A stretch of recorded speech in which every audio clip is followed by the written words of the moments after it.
আমরা পেশেন্টের ব্যাপারে কোনো আশার কথাই বলবো না। উনি সর্বোচ্চ খারাপ অবস্থাতেই আছেন, কিন্তু উনি এখনো বেঁচে আছেন, আর বাকিটা আল্লাহর ইচ্ছা। বুলেটটা বের হয়ে গেছে, কারণ বুলেট একদিক দিয়ে ছিদ্র হয়ে আরেক দিক দিয়ে হাড্ডি ভেঙে বের হয়ে গেছে, সুতরাং ওটা বুলেটই বের হয়ে গেছে। আর আমরা এই ধরনের ক্ষেত্রে যেটা করি, খুলে ফেলে খুলে মগজের ভেতর যে রক্তগুলো থাকে ওগুলো আমরা বের করে দিই, যাতে ব্রেন বড় হওয়ার সুযোগ পায়, ব্রেনের ভেতর যে চাপটা আছে সেই চাপটা যাতে কমার সুযোগ পায়। এটাই হলো এটার ম্যানেজমেন্ট। ওভারঅল কন্ডিশন খুবই খারাপ, একেবারে ক্রিটিক্যাল বলতে যা বোঝায় তাই।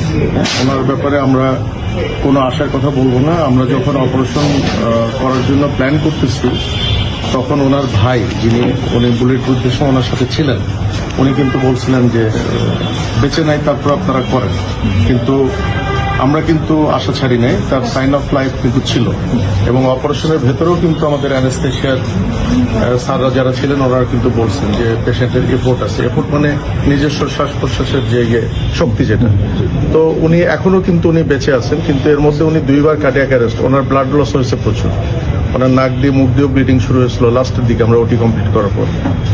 এখন আমরা পেশেন্টের ব্যাপারে কোনো আশার কথাই বলবো না। উনি সর্বোচ্চ খারাপ অবস্থাতেই আছেন, কিন্তু উনি এখনো বেঁচে আছেন, আর বাকিটা আল্লাহর ইচ্ছা। আর আমরা এই ধরনের ক্ষেত্রে যেটা করি, খুলে মগজের ভেতর যে রক্তগুলো থাকে ওগুলো আমরা বের করে দিই, যাতে ব্রেন বড় হওয়ার সুযোগ পায়, ব্রেনের ভেতর যে চাপটা আছে সেই চাপটা যাতে কমার সুযোগ পায়। এটাই হলো এটার ম্যানেজমেন্ট। তো এটা আমরা করে এখন রুগীর ভালো আইসিইউ সাপোর্টের জন্য রোগীর যারা আত্মীয় স্বজন তারাই প্রেফার করছেন যে এবার কেয়ারে নেওয়ার জন্য। গুলি কি বেরিয়ে গেছিল?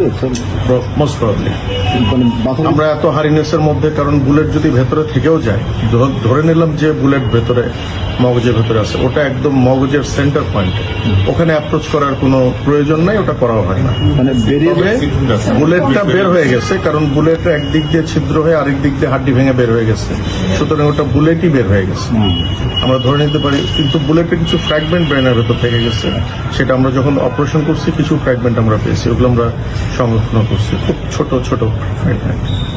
একটা কথা বলা হচ্ছে যে অবস্থায় তিনি আছেন, যদি বেঁচে যাক আমরা এটাই চাই, স্বাভাবিক হওয়ার সম্ভাবনা কম, কিংবা আপনার কাছে কি মনে হয় এই ধরনের ক্রিটিক্যাল কন্ডিশনে আসলে এই ধরনের পেশেন্টদের ক্ষেত্রে আমাদের একটা প্রেডিকশন আছে, কিন্তু এই প্রেডিকশন আমরা কখনোই ডিসক্লোজ করি না।